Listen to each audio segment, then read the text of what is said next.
अच्छा, नीट का पेपर देख के आप लोग आने वाले हो ना, तो आप लोग इस चीज़ से परेशान नहीं होने के कि आपको कितने क्वेश्चंस नहीं आते थे।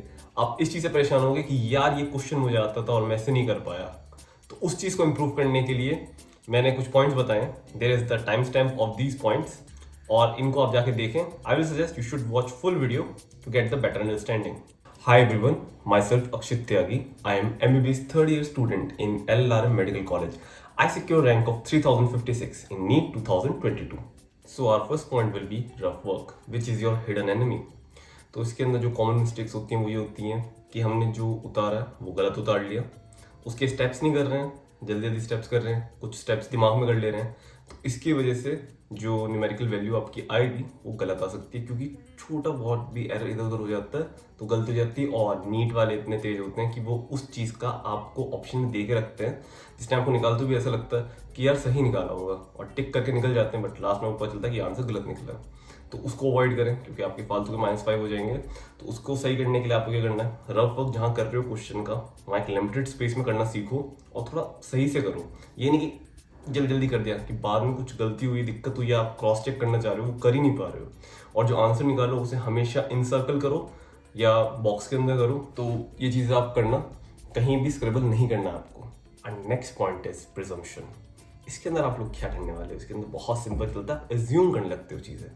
आपने थोड़ा सा पार्ट पढ़ा क्वेश्चन और एज्यूम कर लिया भाई ये क्वेश्चन ये पूछ रहा है, और अपने दिमाग के अंदर उसके प्रोसीजर सब चीज़ें उसके अराउंड के इर्द गिर्द चीज़ें चलानी शुरू कर दी। पूरा क्वेश्चन पढ़ो, मिस इंटरप्रेट करते हो। आपने पहले से ऐसा कोई सिमिलर लुकिंग क्वेश्चन कर रखा है, पर उसको थोड़ा ट्वीक करके उन्होंने पेपर में दे दिया, बट आपने वो क्वेश्चन 5-10 बार कर रखा होगा, तो आपको लगेगा भाई ये कर रखा है, ऐसे ऐसे होता है, पर आप पूरा नहीं पढ़ते। तो ये उनको दिक्कत आने वाली है जो बहुत ज़्यादा ओवर कॉन्फिडेंस के अंदर रहते हैं। मतलब ये उन लोगों के लिए है जिन्होंने बहुत बार क्वेश्चंस कर लिए हैं, बहुत सारे क्वेश्चंस कर लिए हैं, तो नहीं लगने लगता अब तो सिमिलर लुकिंग क्वेश्चंस ही आ रहे हैं और उसके अंदर वो दिक्कत दे देते हैं। तो उससे बचने का तरीका क्या है, सिंपल है भाई, हमेशा पूरा आंसर पढ़ो और अंडरलाइन करने की हैबिट डालो उसके अंदर, जो जो आपको पॉइंट्स अलग दिख रहे हो। आपको लग रहा है आपने पहले भी ऐसा क्वेश्चन कर रखा है, आपको लग रहा है कि भाई मैं ऐसे जल्दी करके निकल सकता हूँ, बट अगर वो ऐसा नहीं हुआ, हल्का सा भी कुछ भी चेंजेस हुआ, इज नॉट, इनकरेक्ट, करेक्ट, इनमें ही दिक्कत आती है और you will lose your valuable numbers. तो उसको जरूर करें और एलिमिनेशन मेथड यूज करना सीखें हर क्वेश्चन के अंदर। ये नहीं कि आपको क्वेश्चन आता है, आपको डायरेक्ट आंसर एक देखा और भाई यही है निकल गए। चारों के चारों ऑप्शन पढ़ने की हैबिट डाल लें, ये आज नहीं नीट पीजी के अंदर भी आपको हेल्प देगा। तो उसको जरूर इंटीग्रेट करना अपनी प्रैक्टिस के अंदर। So our next point is you are not doing paper in rounds. जो लोग राउंड पेपर नहीं करते हैं उनका क्या रहता है कि भाई वो कर रहे हैं कहीं अटके, तो वहाँ अपना बहुत ज़्यादा टाइम वेस्ट करते हैं, तो फिर से छोड़ ही देंगे और दोबारा नहीं करने पर अपना वहाँ बहुत वैल्यूबल टाइम वेस्ट कर चुके होंगे। उस साथ साथ टाइम मैनेजमेंट की बहुत दिक्कत आती है कि आपने अगर बायो में बहुत ज़्यादा टाइम दे दिया और केमिस्ट्री में बहुत ज़्यादा टाइम दे दिया, तो फिर तो फिजिक्स में टाइम बचेगा नहीं, जहाँ टाइम रिक्वायर्ड भी होता है बहुत लोगों को। तो इसको अवॉइड करने के लिए आपको सिंपल करना है कि 3 राउंड स्ट्रेटेजी आपको लेके चलनी है। फर्स्ट राउंड के अंदर जैसे एक सब्जेक्ट के 45 क्वेश्चन हैं, जल्दी जल्दी देखा, 30 क्वेश्चन ईजी रहते हैं, 25 to 30 क्वेश्चन, तो पहले उन्हें कर लिया।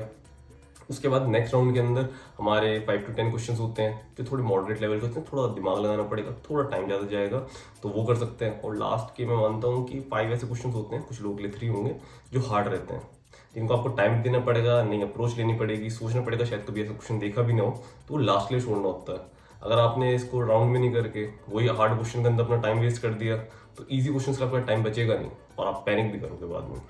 तो उस चीज़ का ध्यान रखें। Unit and sign is our next point. तो यूनिट के चक्कर में आपने कभी ना कभी अपने नंबर्स खोए होंगे। क्यों? क्योंकि आपने यूनिट चेंज नहीं करी और वैसा ही एक आंसर दे रखा होता है, आप उसे टिक करके निकल जाते हो। और यही गलती आप नेगेटिव साइन के साथ करते हो। जैसे ऑप्टिक्स के अंदर आपको नेगेटिव साइन को कैरी करना होता है या प्लस कन्वर्ट करना होता है, आप कन्वर्ट करना भूल जाते हो। सिमिलर आंसर दे रखा होता है और आप करके निकल जाते हो, it again cost you negative marking.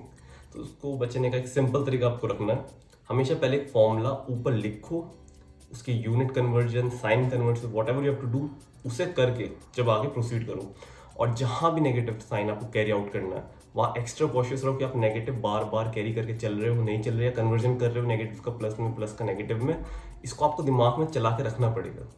और ये आता है प्रैक्टिस के साथ। जो लोग कहते हैं ना कि मॉक टेस्ट कम लगाएं सिलेक्शन हो जाएगा, आपको क्वेश्चन नॉर्मली करना आता होगा, बट जब आप 180 क्वेश्चन के अंदर एक क्वेश्चन करते हो तो ये छोटी छोटी गलतियाँ आपको कॉस्ट करती हैं। Next point is OMR sheet mistakes, a silent killer.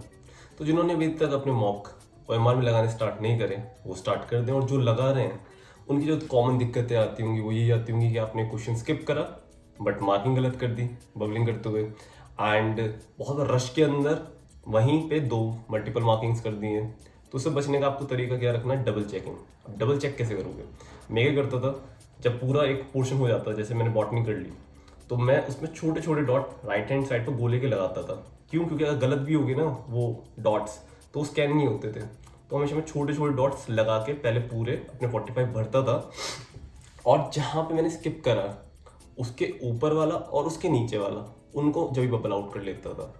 और फिर जब दोबारा बबलिंग करता था तो अपनी ओएमआर के अंदर क्वेश्चन लिया और चेक करते करते करते करते दोबारा बबलिंग करता था।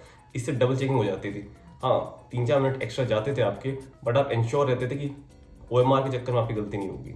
और ये गलतियाँ अच्छे से अच्छे बच्चे भी कर देते हैं, तो उस चीज़ का बहुत ध्यान रखना आप लोग। Fluke is the next point that we will talk upon. और इसमें मैं गलतियाँ तो नहीं कहूँगा, क्योंकि आपकी खुद की ये होती है कि आप ब्लाइंडली कुछ भी टिक करके आने वाले हैं, या फिर आपको लगता है कि यार ओएमआर शीट है, खाली छोड़ के नहीं आएंगे, पूरा कुछ भी भर के आ जाते हैं। तो इसको तो मैं ये नहीं कह पाऊँगा कि इसे अवॉइड करें, आप खुद कर रहे हो और फिर आपके नंबर स्टक रह जाते हैं, जो भी रह जाते हैं।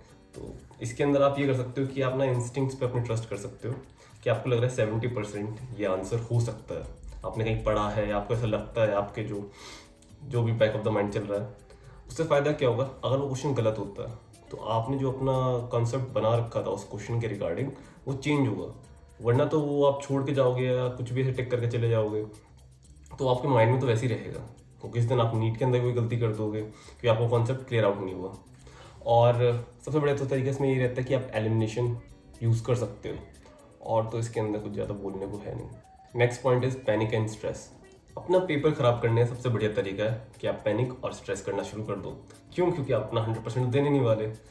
इससे सिंपल आपको मैं क्या बता सकता हूँ कि आप जब पैनिक करोगे, जब स्ट्रेस लोगे, आप अपना पेपर ख़राब करने वाले हो। और मैं कितने ऐसे वर्दी बच्चों को जानता हूँ जो अपना सिलेक्शन ले सकते थे अपने फर्स्ट अटैम्प्ट में, फर्स्ट ड्रॉप के अंदर, बट नहीं ले पाए। क्यों, पैनिक करके, एग्जाम एंग्जाइटी लेके। होती है एंग्जाइटी, सबको होती है, जिसने नहीं पढ़ा उसे तो होती है, और जिसने पढ़ रखा उसे तो होगी। बट आपको अपने को काम रखना आना चाहिए। वो कैसे करोगे, जब भी पेपर लगाते हो उसे नीट का रिस्पेक्ट में लगा करो। ये नहीं कि आप मॉक दे रहे हो, ये नहीं, नीट के रिस्पेक्ट में देख रहे हो कि जिस दिन नीट देने जाओगे उस दिन कैसा फील करने वाले हो, किस तरह से करने वाले हो, बिल्कुल वैसी पूरा एटमोसफियर अपने अराउंड बना के वैसी। तो वरना नीट के अंदर अपना स्ट्रेस लोगे, पैनिक लोगे, चाहे यहाँ 700 टच कर रहे हो मॉक में, वहाँ 600 रह जाएंगे। तो वो गलती बिल्कुल भी मत करना। Final point will be your score is not improving. मुझे पिछले वाली वीडियो पे बहुत बच्चों को हुआ आए थे कमेंट्स कि हमारा स्कोर इतना रह रहा है, इतना हो जा रहा है, हम इतने मॉक टेस्ट लगा रहे हैं, ऐसा कर रहे हैं, वैसा कर रहे हैं। बट इसका मैं एक स्ट्रक्चर प्लान आउट देना चाहता हूँ। मॉक लगा रहे हो, एनालाइज करो।